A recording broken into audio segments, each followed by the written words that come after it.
of times when we do these post-show Q&As, you know, kind of the standard thing is we have members of the company who come out, and by the way, wonderful cast. Thank you, well done to the company. But this is a special one because we have the playwright and a special guest. And this discussion, so you know what we're here to talk about, I am told that we should be examining the play and the role of theatre in exploring political and historical themes, and the messages that this play conveys for the contemporary nature of dictatorship. And I think we can all see the echoes already. So here to discuss those matters with me are the end of the night's playwright, Ben Brown. And we'll hear more about Ben's incredible output prior to this play in a moment. But let me also tell you that here in the Parks box office you can get the program if you haven't already, which gives a lot of historical context to the play, as well as the Faber and Faber playtext.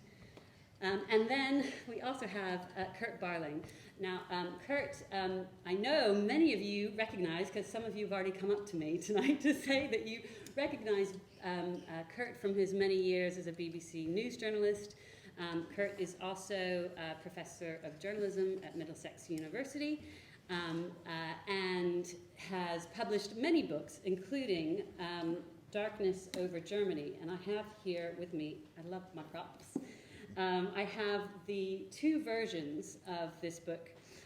So Darkness Over Germany in English and in the German translation. Before we talk specifically about Ben, which I'm going to start, specifically about the play, and I'm going to start with Ben on that, I wonder, Kurt, if you can just tell us about the different versions of this book and why it's pertinent. Many of you remember me from the television. Well, now I did a lot of work on terrorism. In fact, I was one of the journalists that did a lot of work on Abu Hamza. I'm no longer on his Christmas list. I gave a talk at a college called Cumberland Lodge, and it was all about terrorism and the way in which we so easily can descend into a kind of amorality if we allow people who are amoral to propagate their views without challenge. And I felt that Abu Hamza, who of course was preaching from across the road at Finsbury Park Mosque, was being allowed to propagate noxious, amoral views without serious challenge. It got me into trouble. I made a documentary about it. I went to Cumberland Lodge and talked about Abu Hamza, and the Cumberland Lodge said to me, our founder, Amy Buller, in 1943 wrote a book, Darkness Over Germany, and I can't believe, the director of research says, and I can't believe the similarities between what you were saying about Abu Hamza and what she was saying about Darkness Over Germany. As it happened, the book went out of print in 1944, but when I read a musty copy that I managed to get off the internet, I said to myself, this book needs to be read by Germans because it gives a really interesting British insight into how Germans actually began to be sucked into the orbit of dictatorship. We saw the characterization of Himmler, of course, at the pinnacle of the National Socialist machine. But many ordinary Germans were sucked into following that amoral climate, if you like, and not challenging it sufficiently. And so I had the book translated into German. It was published in Germany in 2017. We then republished it in English for the English market and then again for the American market in 2017 and 18. Suffice to say that the important thing about the book is it picks up a theme which goes back much further than the Holocaust, even further in time, where so many of our human interactions have ended up with amoral behaviour leading to horror and tragedy. And this play, again, captures that, and it reminds us that actually theatre is an important space to ventilate these issues. The lady over there was saying that the daughter of somebody from Ravensbrück was telling the story. Kurt. You're going. I'll just You're finish. like, I will segue. Don't worry. But just to say that many of you will remember Gina Turgle, a wonderful lady who I met many years ago and took to Bergen-Belsen on the 6th anniversary of Bergen-Belsen being liberated. And it was the first time she'd been back there. When the last player came onto the stage tonight, I could only think of Gina. We became very close over in our relationship. And the point about Gina is she was one of the few remaining survivors who could tell the story. There are so few survivors left to say, I saw it. The playwright and the play takes on that mantle to keep the light alive. Well, that's very powerful. I mean, amazing. And you've now just completely ruined my agenda, Kurt. Because we were going to come round to all of those We'll points. do it again. We'll do it again. But you didn't answer my question, which was, just very briefly, tell me why this is the cover in English and it could not be the cover in German. Well, you know, you'll notice that the salute, and we have the salute in England, we recognise the salute and we've used it in popular culture all the time. In the same way as we use the swastika, not in popular culture, but in terms of we see it as a representation of that Nazi period. When we thought we were very clever, actually. We said to the German publishers, we'll get a graphic artist to do a kind of retro cover. And we sent it to the German publishers and they said, we will not get a single bookseller in Germany to put that on their shelves. It is verboten. They want no representation of the past. In a sense, they're trying to, in my view, bury the past. It's a reminder of the horror that happened, but they don't want it on their book. So, instead, we have a rather anodyne cover. But, of course, being typically English, we said we're going to have it on our book when it comes out in England and in America. Very good, thank you. Now, let me also add that Kurt, in addition, is on the board here at the Park Theatre and is a great contributor to the success of this wonderful theatre. I'm sorry. Do you want to move round? You might be able to hear better. The acoustics are not great in here. Okay, we've got to speak up more. Thank you. Kurt's also on the board here at the Park Theatre. And I think it's important, given the context of the conversation, that I also add that Kurt has said to me that he views this play and much of the subjects that we're discussing through his own German family heritage. In addition, Ben has a Jewish family heritage, so I think this adds an interesting element, an important element to the conversation. So, Ben, coming back to you. In addition to the wonderful play that we've seen tonight, your many other plays include 3 Days in May, which dramatises Churchill's decision not, basically to go to war, not to appease Hitler. That was the inspiration for the film Darkest Hour, am I right in saying that? Well, not officially. I think officially. Unofficially. As well as A Splinter of Ice more recently, which dramatises Graham Greene and the Soviet spy Kim Philby meeting in Moscow in 1987. So what is it about history that inspires you, and how in particular do you choose the incidents that you want to bring to the stage? Well, it's just if you find it's just sort of rationalization really afterwards. Really, it's just if you're interested in history and you read it, and then you suddenly come across something, and you think, oh, I've got to write a play about it. I mean, it really is the kind of, I sort of read widely in history and biography, and unfortunately, it only happens every few years. Can you hear it? Yeah. Sorry. I'll try not to mumble. Yes. So I was just saying, it's just in history. Yeah. I mean, if you are kind of interested in political things as well, but personal stories, I mean, there's sort of now, and then there's the rest of time prior to now. So it's kind of likely, isn't it, that throughout history there's going to be some great stories. And so, I mean, my first plays were purely fictional, but maybe you sort of run out of material in your own life or whatever experience, and so being very interested in history and politics, I was just trying to find those moments when you think, oh, that there's a sort of defining moment or a decisive moment of conflict and drama with a lot at stake, perhaps, as well, that just sort of seems to be a window into sort of some big theme or subject which is always interested in you, but you've never sort of found a way to dramatize before. And there are a few people in the audience who had heard of this real-life meeting between... I just wanted to clarify that, because a lot of people have heard about the white buses rescuing people from Ravensbrück and elsewhere. And a lot of people, well, fewer people as well, maybe know about Himmler having a relationship with the Masur and maybe seeking for a separate peace.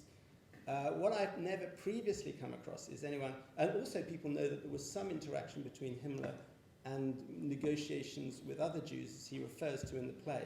What I hadn't ever come across is people knowing about this exact meeting. But anyway, I'm sure they do. But that which is certainly not well known. Let's put it that way. Even if I'm sure, of course, there are some specialist historians have written about it, but it would get a sort of single mention. But it's sort of that. So that is that particular meeting that I think has been less well known. And how then did you come across it if it is so little known? So I came across it because just a few years ago I was just reading a book review or something in a paper, and I just came across a reference to Himmler having had a Masur who persuaded him to meet and negotiate with Jews. And so I then got hold. I looked up, found out the name of this Masur, Felix Kersten, and that he had written his memoirs in 1956, which was sort of out of print, but I got hold of a copy. And sort of towards the end of that, because that deals with his whole relationship with Himmler right the way from before the war. And also he had other famous clients, like Mussolini's son-in-law and the Queen of Holland's husband before the war, and other sorts of Ribbentrop Nazis as well. But anyway, so right just at the end of this sort of memoir stroke diary, which isn't totally reliable, by the way, but anyway, he then refers to this meeting. And because, as I say, it is kind of well known as well that he's not always totally reliable, because he had a certain agenda of his own reputation. But then then I discovered that Felix Masur, sorry about the Masur and the Masur, it's a bit confusing, but Felix Masur had himself, as soon as he got back to Stockholm, written up in about sort of 14 pages or so, everything he could remember of what was said in this meeting for the World Jewish Congress, and that in German, and then that was published in a Swedish pamphlet. That was called My Meeting with Heinrich Himmler in German, and then it was published in a Swedish pamphlet later in 1945 called A Jew Meets Himmler, I think it was called. And then it was not translated into English, though, until 48 years later by his nephew in America, who translated it into English and lodged it with the United States Holocaust Memorial Museum in Washington. And then that's available online, I think. So that was, obviously a key source, and there's a lot of, particularly in the narration, but also in his scene when he was there with Himmler, that's really straight out of that. Yeah. And I mentioned that you have Jewish family heritage. My father is Jewish. Yeah. And did that affect how you approach the material or how you feel about the material? I don't know. I mean, I suppose I've actually read an earlier play of mine. I read a play about the Balfour Declaration, and so I suppose, and my uncle as well. He was president of the Jewish Historical Society of England for a couple of years in the 90s. So I think I was introduced by him, actually more my uncle really, into sort of Jewish history and that kind of interest. So so I'm sure it had an impact. Yeah. And have your family been to see the play? Yes, they have. Not my uncle at the moment, sadly. He's not very well, but yeah. I'm sorry. But, yeah. Okay, then Kurt. Somebody wants to ask. Can I just ask Kurt one more question, and then you'll be the first person. Thank you. Wonderful. Kurt, then I wanted to put that back to you as somebody viewing the play. You say that you view the play through the lens of your German family. What do you mean by that? In fact, even before I saw the play, I was thinking about the play and having slightly sleepless nights about the play because nobody told me what the play was about, Yeah. thinking, how on earth at Park Theatre are we going to put on a play where Himmler is the central character? I'm like, are you for real? You know, I want to know what this play's about. Yeah. Of course, as a board member, I have to bide my time and let the artistic direction take its course. But I was conscious with my German sensitivity, this man was, pardon my French, a bastard. So why would I want to go and watch a play about him, right? And I remember, I have another book, another prop, a gentleman that most of you will remember, Reverend Leslie Hardman, a tremendous man, a giant in my view. I met Reverend Hardman many times. The first time I went to visit him, he was, of course, set up the Liberal Synagogue in Hendon after the war. And he, as many of you will know, was one of the first people to go into Bergen-Belsen. He was the army chaplain. He was told by the first soldiers who went into Bergen-Belsen, you need to come and help your people. When I first met him, I said to him, of course, he's a man of the cloth, so a man, of course, very philosophical, very theological. And I said to him, Reverend, what do you think now when you think back on those times and that moment when you went into Belsen? Kurt, he said, I'll never forgive those bastards. And I thought, wow, you know, this is a man of the cloth telling me how it is, how he feels about it. And in a way, his voice was ringing in my ears when I thought about coming to see this play. Let me tell you a guilty secret. When I was watching the play, I was very uncomfortable with the whole Himmler thing, right? The actor is brilliant. He's really seriously creepy. And he made me feel this guy is seriously creepy, right? Richard Clovier, You know? But kudos to you. there was a moment when he took off his shirt and I went, wow, what a body. Yeah. I think we all do. That's somebody. And then I thought, don't be stupid, it's Himmler. And anyway, you wouldn't know whether Himmler looked like the guy's still a bastard, you know. So I had very mixed. You did well. You got the emotion out of me, Yeah. you know. But I cannot help get that German sensitivity out of me. That these were bad, dark times, and it's a really difficult thing to watch and engage with. Yeah. I think Ben does a fantastic job. Yeah. And, you know, making Himmler a creep was probably the best way of doing it. Thank you for that. Just before, I just want Ben to have a chance to respond to that. What do you think, hearing what Kurt said, but I guess also as a playwright, is there a danger in kind of humanizing a monster like Himmler?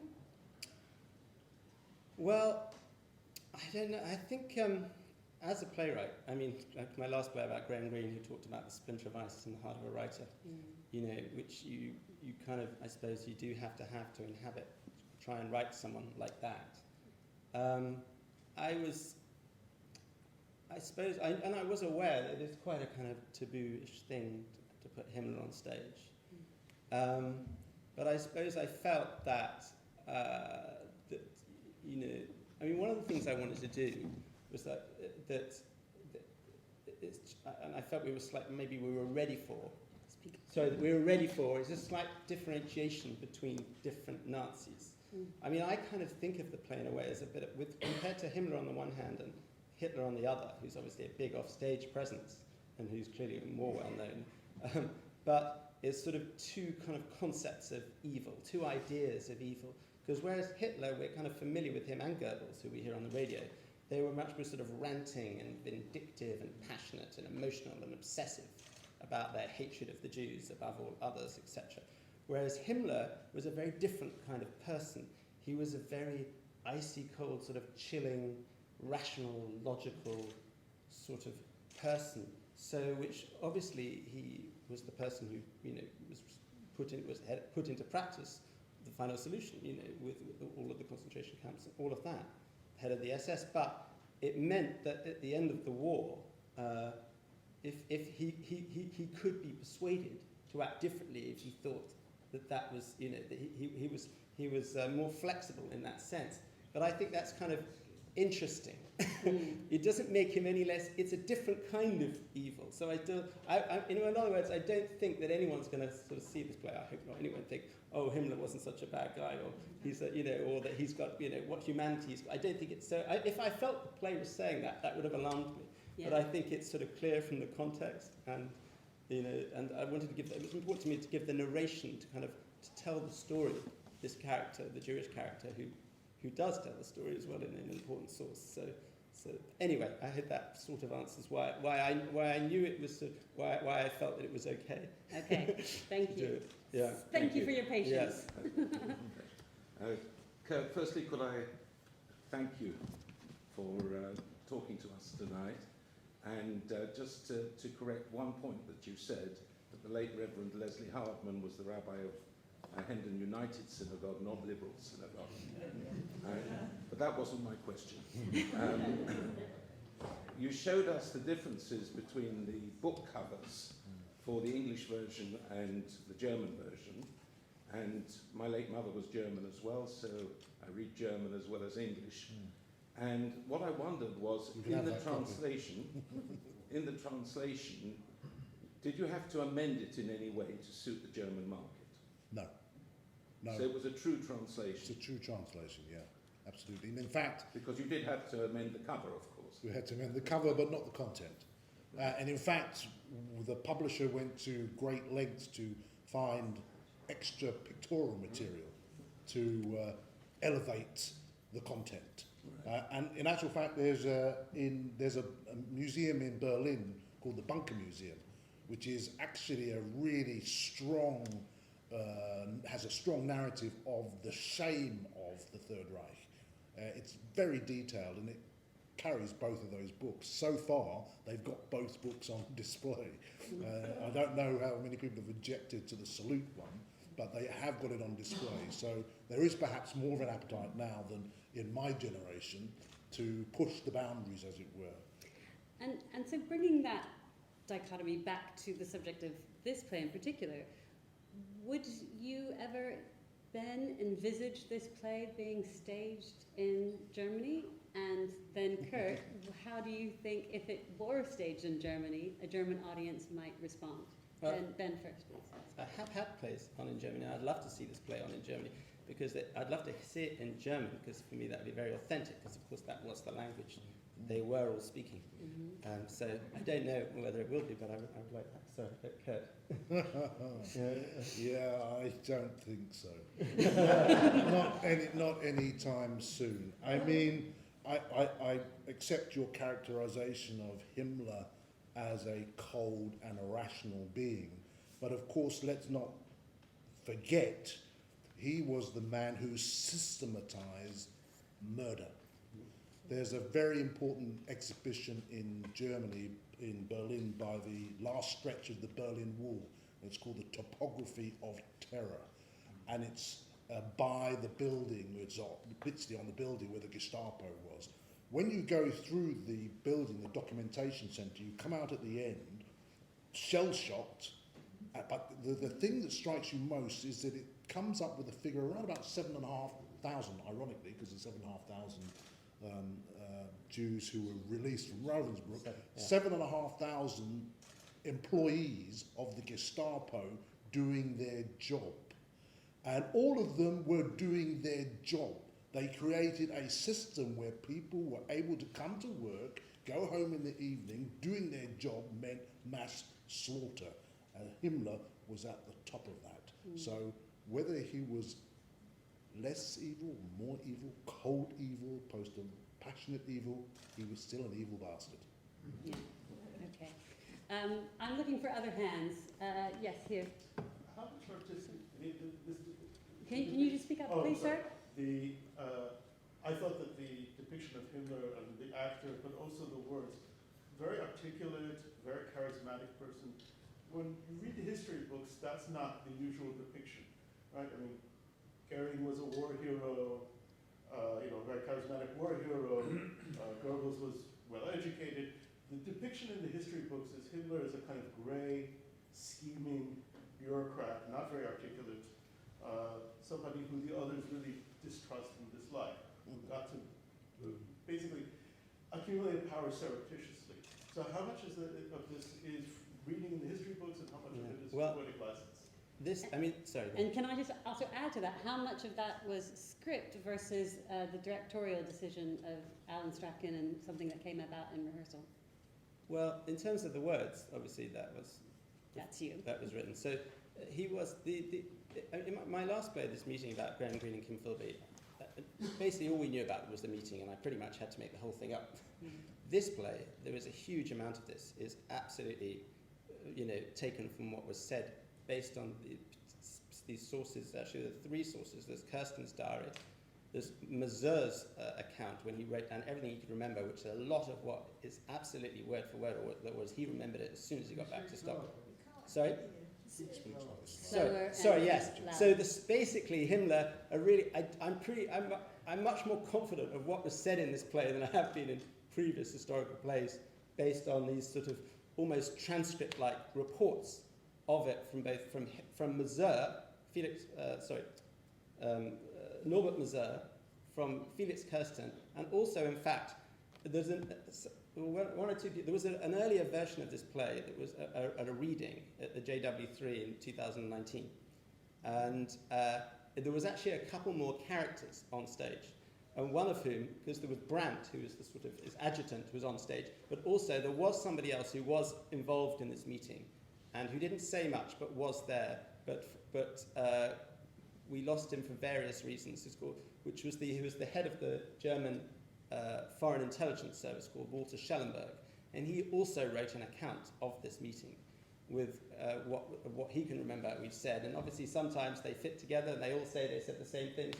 Masur's is actually the fullest, Norbert Masur's, when he went back to Stockholm. So I am fairly confident more confident than I've been in the past, that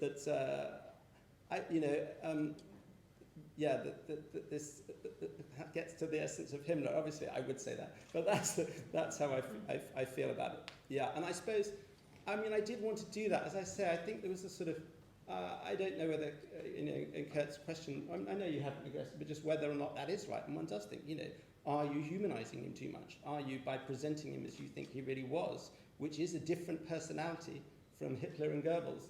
And of course, they're all, in my view, they're all evil, or whatever, but just trying to go a little bit close. There are different shades of personality and things that are of interest, and Iago is different to Richard III.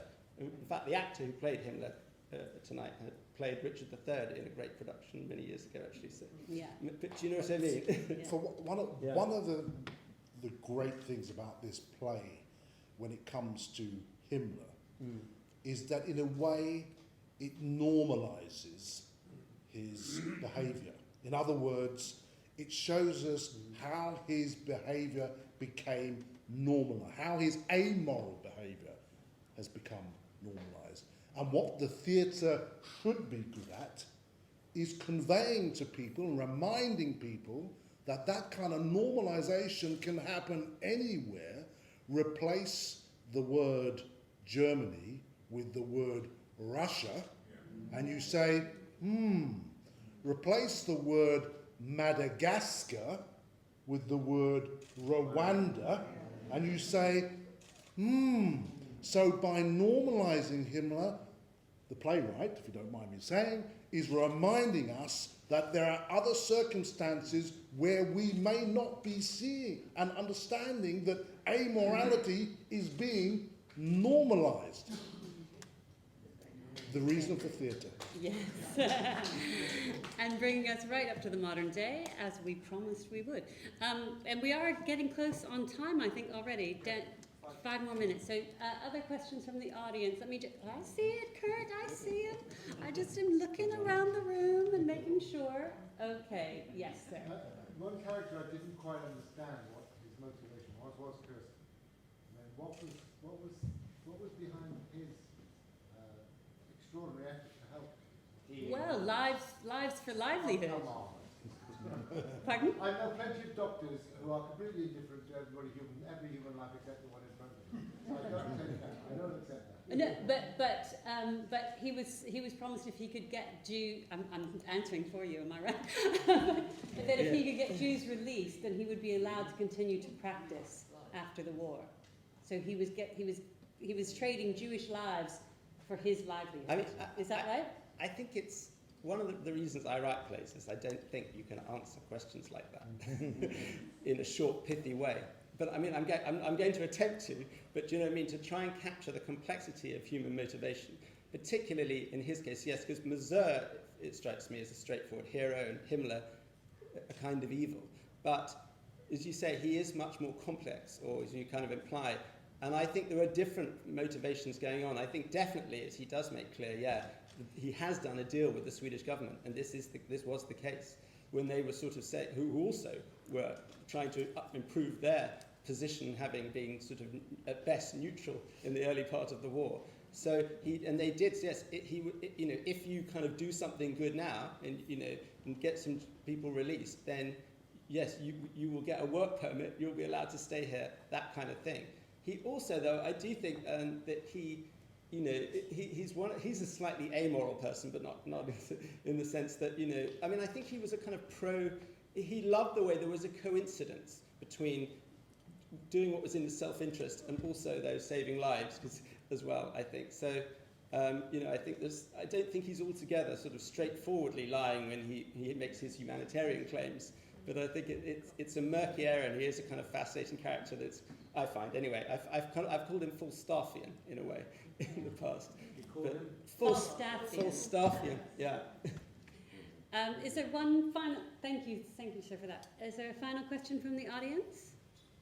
Yes, here. Yeah. What's your next play going to be? Wow, you anticipated my final The question. sort of microcosm of history in the play. I've seen about 4 of your plays, and I'm just interested, what are you writing, if you can tell us? Which plays have you seen? The one about the Balfour Declaration, Splinter of Ice, which I thought was amazing, because I'm interested in film and Graham Greene. And what did interest me was that you said none of it was really based, it was all based on your imagination, because I thought this must have been an amazing conversation to have.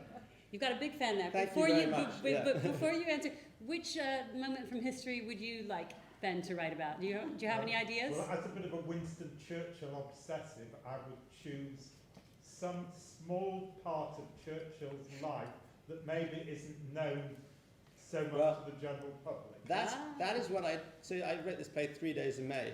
Yeah. And that was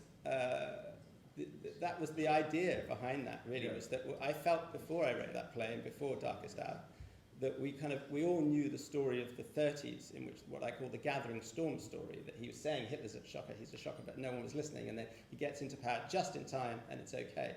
But actually there was this moment a couple, 2 or 3 weeks after he was made Prime Minister, in which at the time of Dunkirk, and when there was this wobble, was the term I used, and not just the cabinet wobbling, but he himself even wobbled for a moment about whether to make peace, and that wasn't well known at the time that I wrote it.